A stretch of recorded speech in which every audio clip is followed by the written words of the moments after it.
Was it wrong to be friendly with strangers when my boyfriend was standing right there? I thought giving out my number was harmless, just fun, nothing serious. Why did my boyfriend turn it into something that destroyed my life I thought we built together? I never imagined that one night, one napkin, one joke could cost me everything I cared about. My name is Solveig Marendal.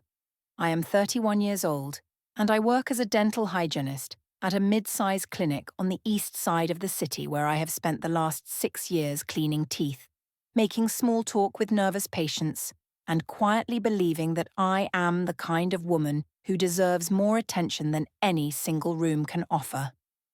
I have always been like this, and I say that without apology, because there is nothing wrong with a woman who knows how to light up a space, who knows how to pull people in with a laugh or a look, or the way she leans against a railing and makes everyone around her feel like the night just got better. My boyfriend Eric, who is 33 and works as an IT project coordinator at a logistics company, is the opposite of everything I just described.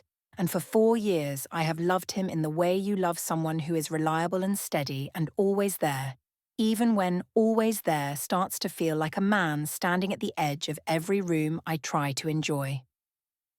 Before we dive in, if you want more stories like this, please like and subscribe. Your support helps me bring even more great stories for my favorite subscribers. Thank you for the support, my lovely boys. And now, let's continue. That Friday night, the smoking patio of the club was warm from the amber heat lamps bolted to the posts, and the metal railing was sticky with condensation from dozens of abandoned drinks. The bass from inside vibrated through the concrete under my heeled boots, and I could feel it travel up through my ankles and settle somewhere behind my ribs, like a second pulse.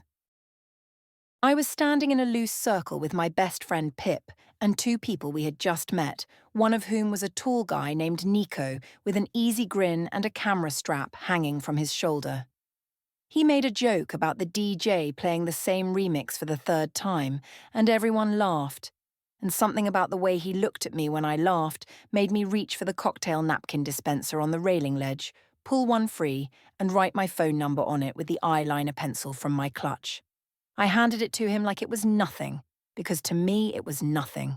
Just a woman keeping the vibe alive on a Friday night with someone who matched her energy, and I told myself that any man who had a problem with that was the kind of man who wanted to put his girlfriend in a glass case and admire her from a distance instead of letting her breathe.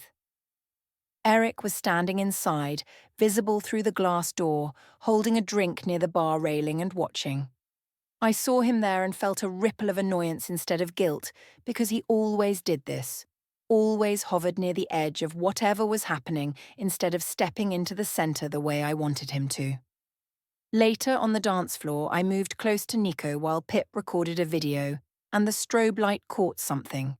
His hand near my waist, maybe, or the angle of my shoulder toward his.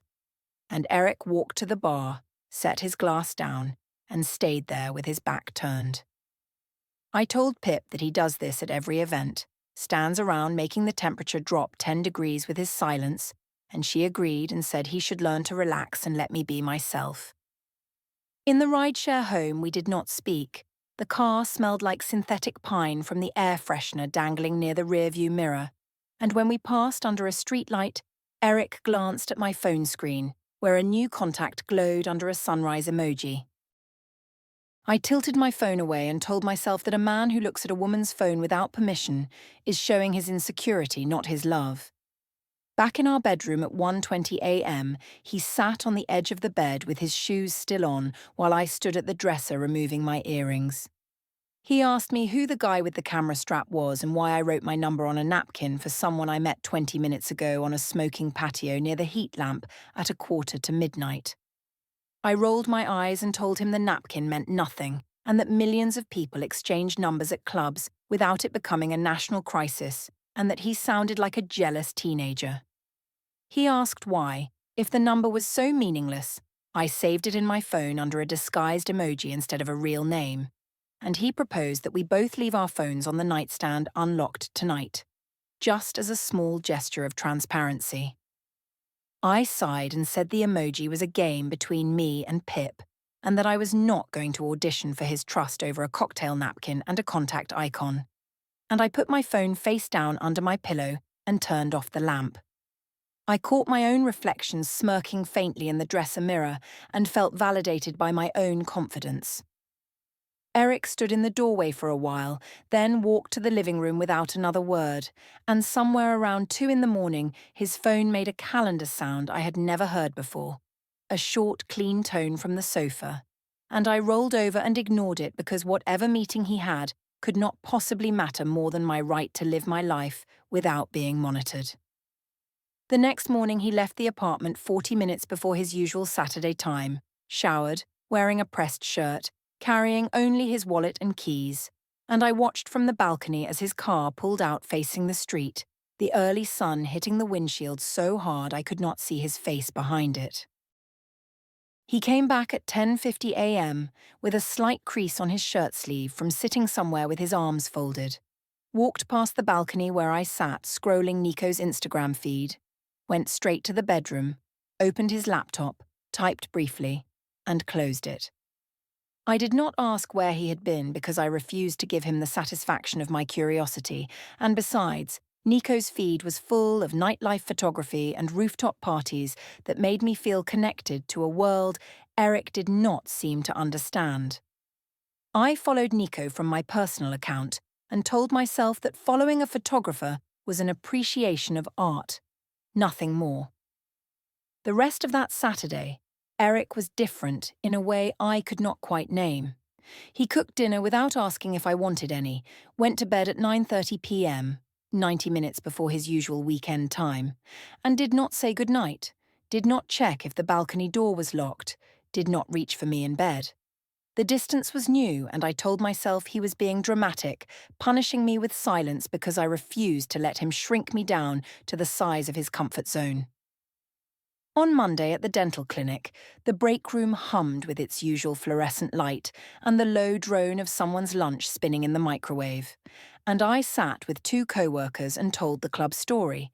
The napkin, the dancing, Eric standing at the bar like a statue watching me have the time of my life.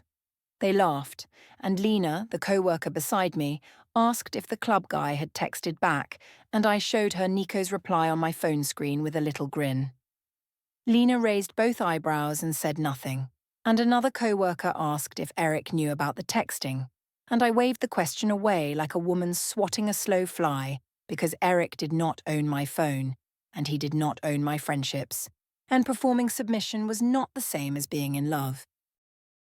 That Tuesday evening, I checked the shared credit card app while brushing my teeth and found a $47 charge at a cocktail lounge I had never heard of, time-stamped at 8:15 p.m. the previous Saturday, when Eric was supposedly home watching a documentary.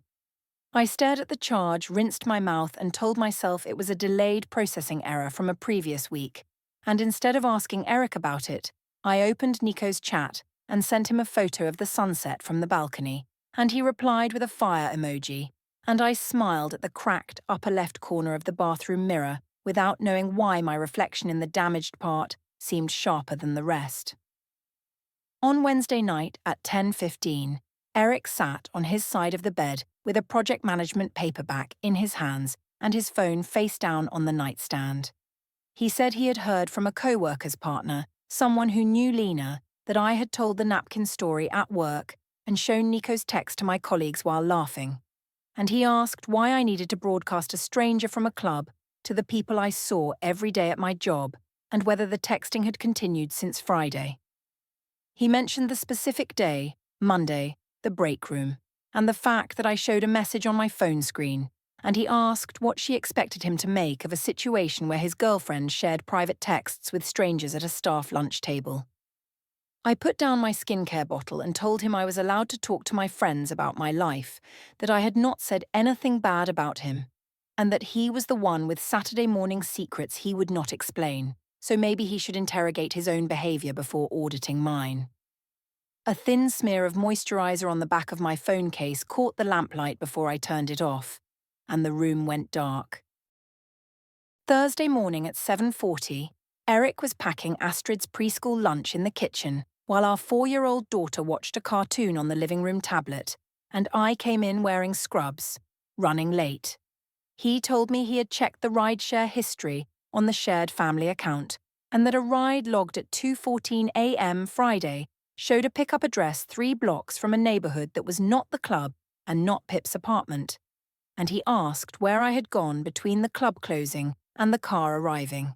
He asked me to name the street where the rideshare picked me up without checking my phone, because if it was innocent, I would remember it easily. I grabbed my travel mug and said that only a certain kind of man tracks his girlfriend's rideshare history, that the app probably glitched, and that I walked with Pip to find a better pickup spot because the club exit was crowded. I left without kissing Astrid goodbye, and the kitchen clock read 7:43 as the cartoon jingle switched between episodes, a high tinkling melody filling the silence after the front door closed. That evening, while I was bathing Astrid, my phone buzzed on the hallway shelf. Eric walked past, and the screen lit up with a preview from the sunrise emoji contact that said, "Thursday vibes, you free this weekend," with a fire emoji. He did not touch the phone. He walked to the balcony, closed the glass door, and stood there for 4 minutes. When he came back inside, his face was neutral, and he opened his laptop briefly. A cloud sync notification flashed on the screen, the words, "File uploaded successfully," visible for 2 seconds. And then he closed it and placed it in his work bag. I came out of the bathroom carrying Astrid in a towel and asked who was on the balcony, and he said he needed air. And the next morning a new charge appeared on the shared credit card from a florist, $32, delivered to an address I did not recognize. That night, Eric slept on the living room sofa, saying his back hurt, his pillow from our bed pressed against the armrest, his phone charging on the coffee table face down with a red notification light pulsing silently in the dark.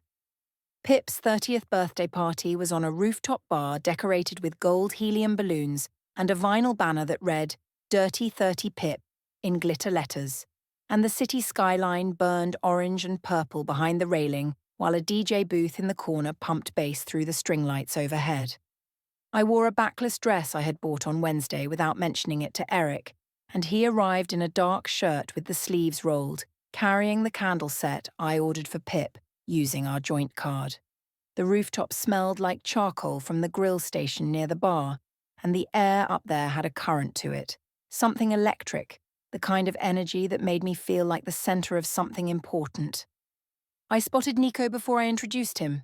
Same camera strap, same easy grin, leaning against the DJ booth railing with a beer. Pip had invited him because I gave her his number and suggested it, but I told Eric I had no idea he was coming.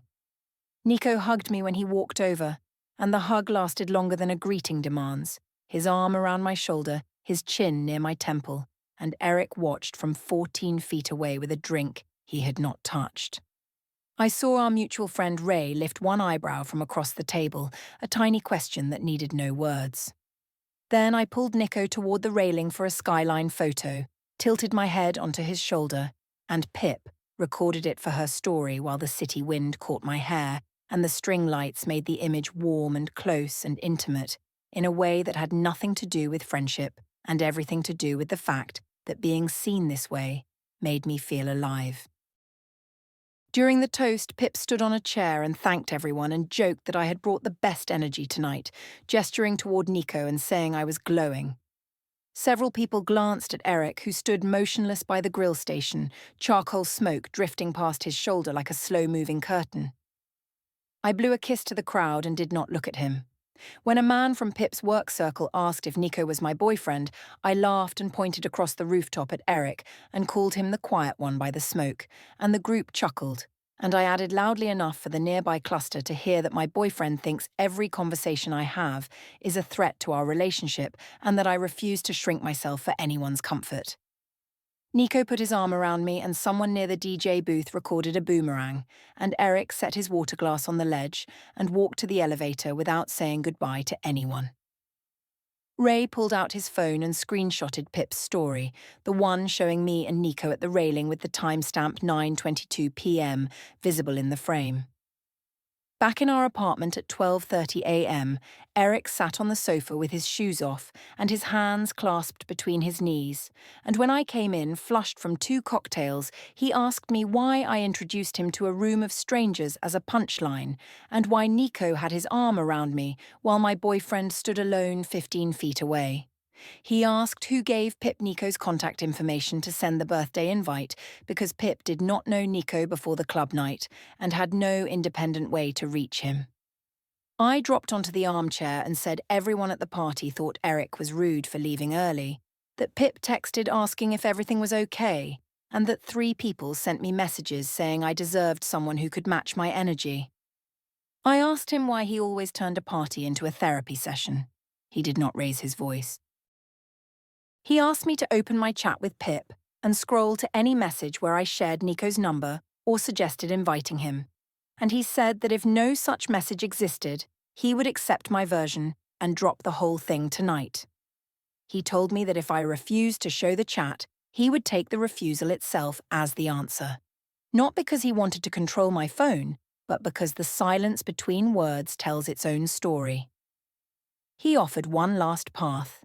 We could delete Nico's contact together, right now, and start fresh tomorrow.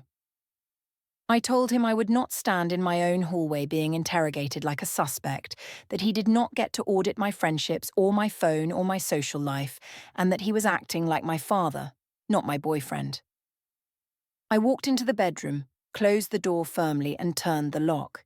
He stayed on the sofa. Later, I heard the faint sound of him typing a short text, and the next morning he left for coffee with Ray at 10 o'clock and came back with something different behind his eyes. Not anger, not sadness, but a kind of distance that made polite answers feel like walls. He removed a thin accordion folder from behind the vacuum in the hallway coat closet, carried it to the bedroom, wrote something on a sticky note, pressed it to the inside cover, and replaced the folder. For the rest of Sunday, he answered questions with facts only. Astrid ate at noon. The laundry is in the dryer. He would pick up groceries at 5. He did not sit beside me on the sofa. And when Astrid asked him to read a bedtime story, he spent 30 minutes in her room doing character voices while I sat on the other side of the wall, telling myself he was using our daughter as an emotional shield because he could not handle adult conversations.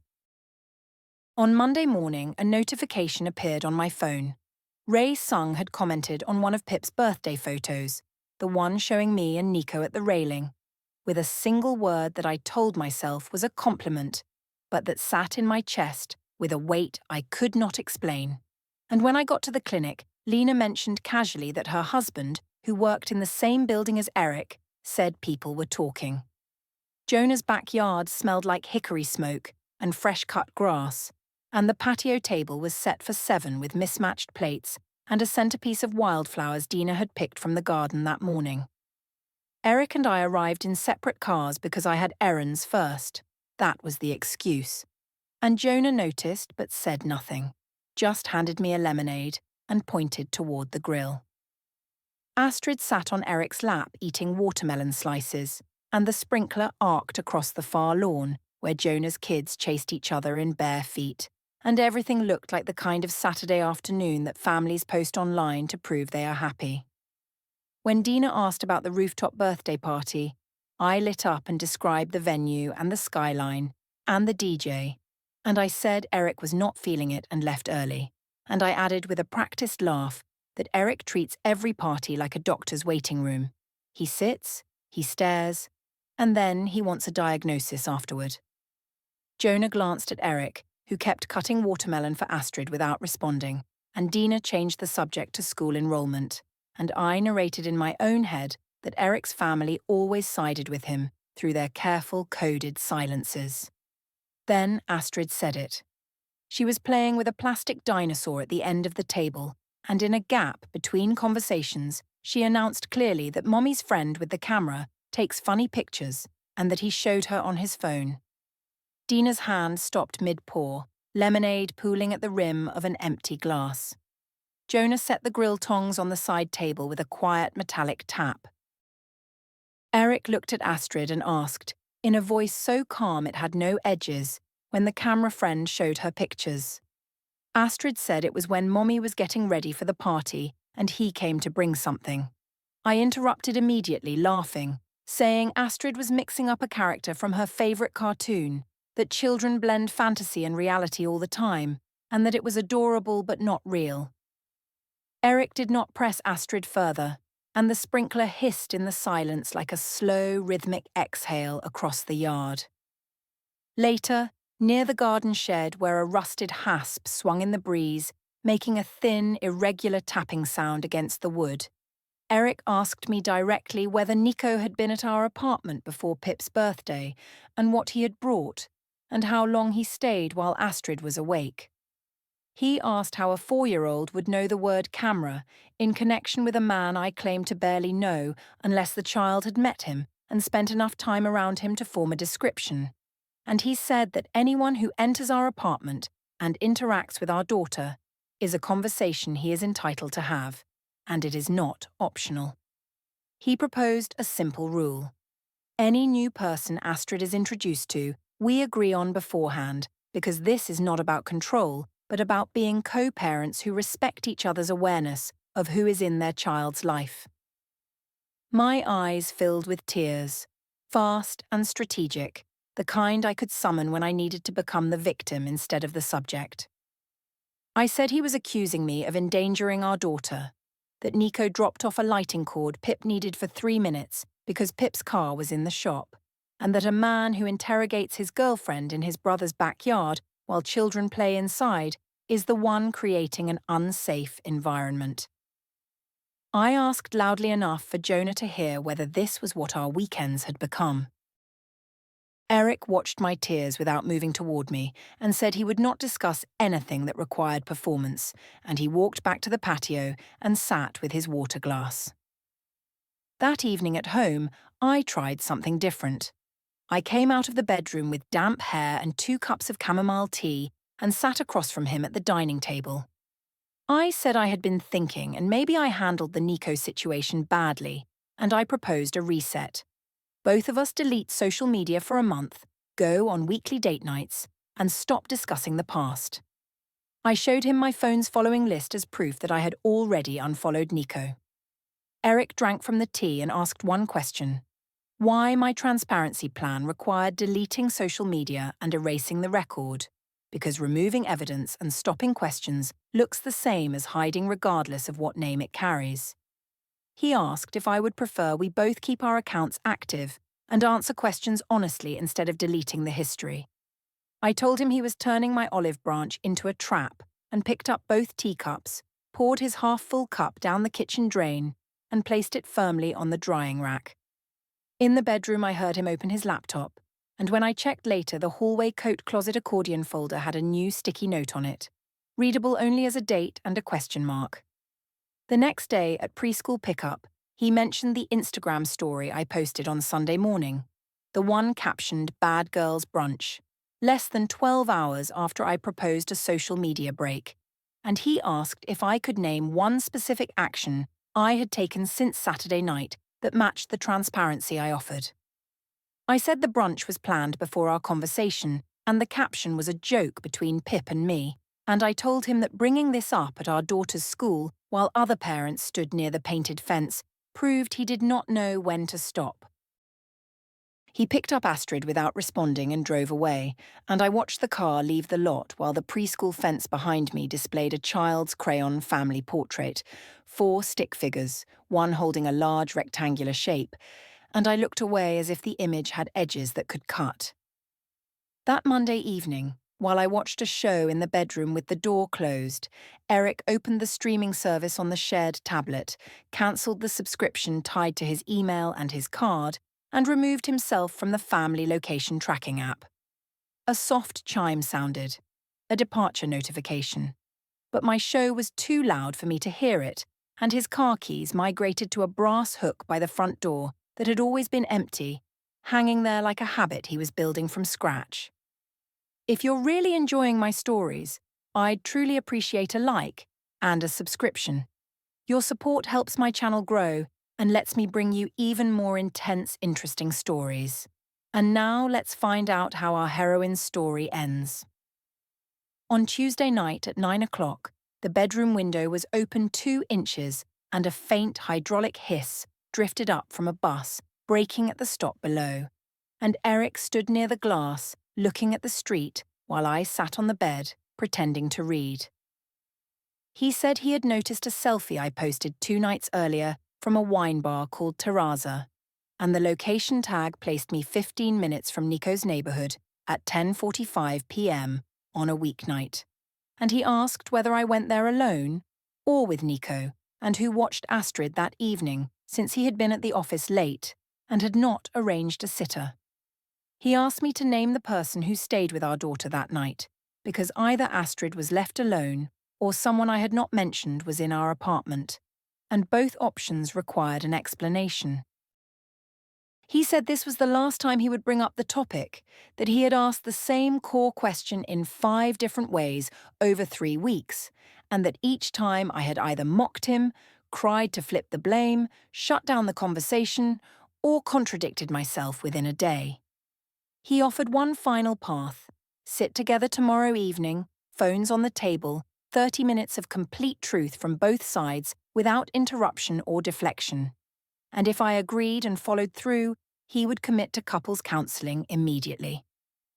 I stood from the bed and told him I was not going to participate in another one of his interrogation rituals, that he had turned our home into a courtroom and our relationship into a case file, and that normal men do not analyse selfie location tags at 10:45 p.m. on a Tuesday.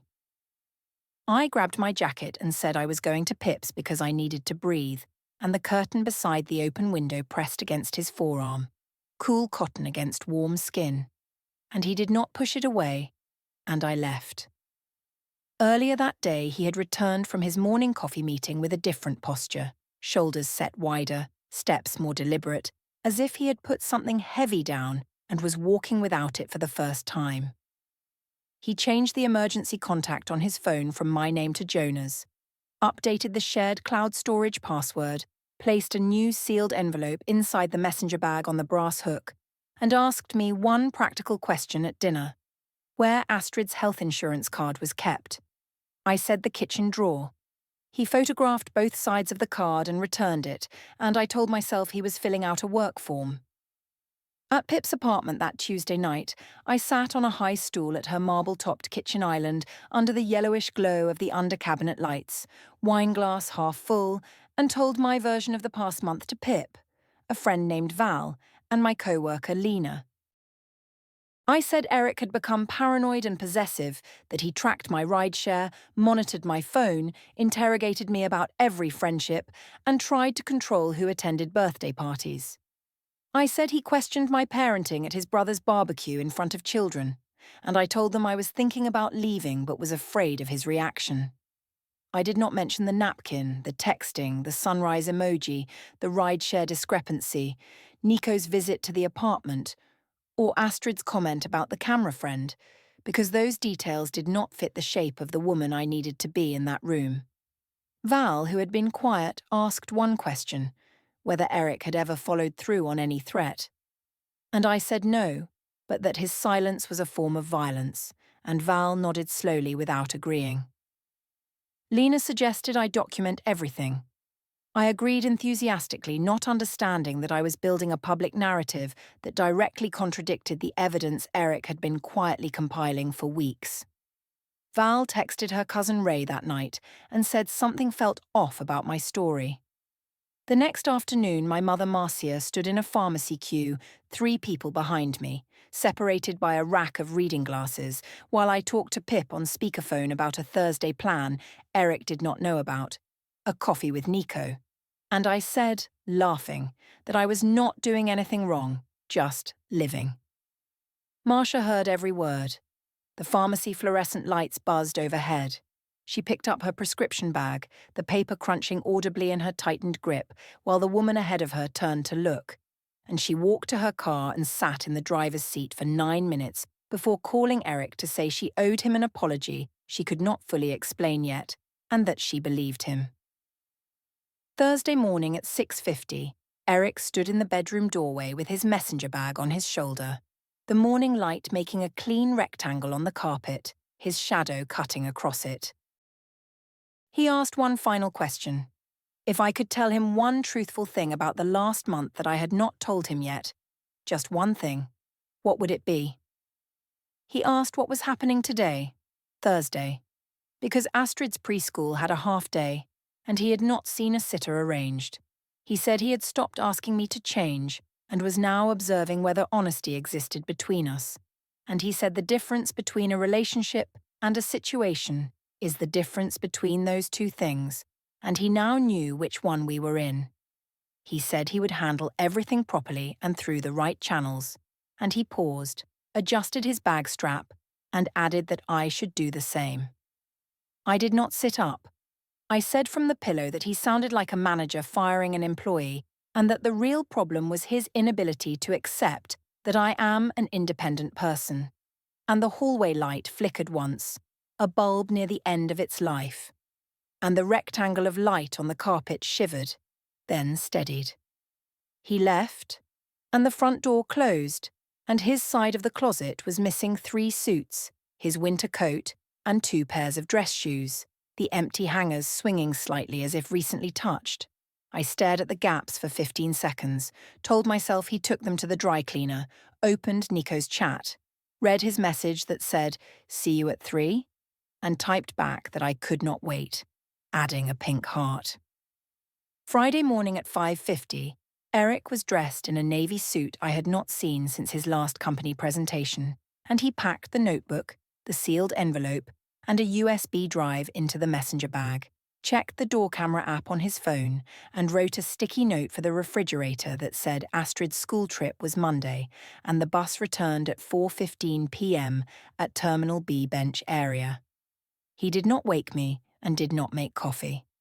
He picked up his keys from the brass hook, paused for one breath in the hallway, and left. I woke at 7:20 to an empty apartment, found the sticky note, photographed it because the handwriting looked more deliberate than usual, and texted Nico that it was a quiet morning and I was thinking about him. He did not reply for 3 hours, and when he did, it was a single thumbs up. Saturday, my mother sent me a text, which she never does, asking who the person was I planned to see on Thursday and saying she would not ask again. I read it 3 times, did not reply, and slid the phone under a couch cushion. Astrid came out of her room holding a crayon drawing of a stick figure family, one of them gripping a large rectangular shape, and asked where Daddy was. I said he was at work. She said it was Saturday. I did not answer. Monday at 3:45 p.m., the bus terminal smelled like diesel exhaust and floor disinfectant, and I sat on an orange plastic bench in the second row with my purse beside me, waiting for Astrid's school trip bus to arrive at 4:15. The digital departure board clicked overhead, and pigeons strutted along the platform edge outside the glass doors. And I scrolled through my phone with nothing to scroll to because Nico had not replied since Saturday's thumbs up, and Eric had not messaged since Friday. A woman I did not recognize entered the terminal in a grey blazer, carrying a manila envelope and a clipboard, and walked directly toward my bench, checked a photo on her phone, and asked if I was Solveig Marendal. I said yes, assuming it was a school trip permission form. She handed me the envelope and said, in a neutral, practiced voice, that I had been served with a petition for separation and termination of the cohabitation agreement, including a motion for temporary exclusive possession of the shared apartment, a proposed interim custody schedule for the minor child, and a request for immediate financial separation of all joint accounts. She asked me to initial the clipboard to confirm receipt. Through the glass doors, I saw Jonah's pickup truck idling in the parking lot with Jonah behind the wheel and Eric in the passenger seat, visible for 3 seconds before the truck pulled away, and Eric did not look at the terminal. I opened the envelope on the bench with shaking hands and found 12 pages with a county clerk's stamp, and attached as exhibits were Ray's screenshot of the rooftop story at 9:22 p.m, the rideshare log showing the 2:14 a.m. pickup near Nico's neighborhood, the joint credit card charges highlighted, Ray's signed statement confirming the timeline, A door camera still of Nico entering our building at 5:42 p.m. on the day of the birthday, 2 hours before the party, not 3 minutes, and a note referencing my mother's willingness to provide a statement. I called Pip, and she did not answer. I called Val, who said she had spoken with Ray and that my version of events did not match what he documented, and she hung up after 47 seconds. I called my mother, who said she stood in a pharmacy line and heard me lying to Pip on speakerphone about a plan I swore did not exist, and that she would not lie for me again. Every person I reached for stepped back, and the audience I had spent years curating was absent in the one room where I needed it most. I thought the cocktail napkin made me powerful. A woman who could attract anyone, keep any vibe alive, fill any room with energy while her boyfriend stood quietly at the edge. But the quiet edge was where the evidence gathered, where the screenshots were saved, where the calm questions I mocked were written down with dates and details, and the energy I mistook for freedom was the noise that made his silence possible. Closure snapshot. The hearing date is circled in red on my mother's wall calendar, 12 days from now. Eric has temporary custody of Astrid on weekdays, and my weekend visits happen at my mother's house under her supervision per the interim arrangement. I moved into her spare bedroom with the floral wallpaper and the single bed I slept in as a teenager. Nico's last message was 11 words. Think we should cool it? Stuff got real. Good luck, though. Pip has not returned my calls in 4 days. The apartment door camera blinked green when I picked up my last box of winter clothes, and taped to the refrigerator was Astrid's crayon drawing, the stick figure family, held up by new magnets. On the counter, beside a single coffee mug, sat the purple bead bracelet Astrid made for Eric on the school trip. He kept it,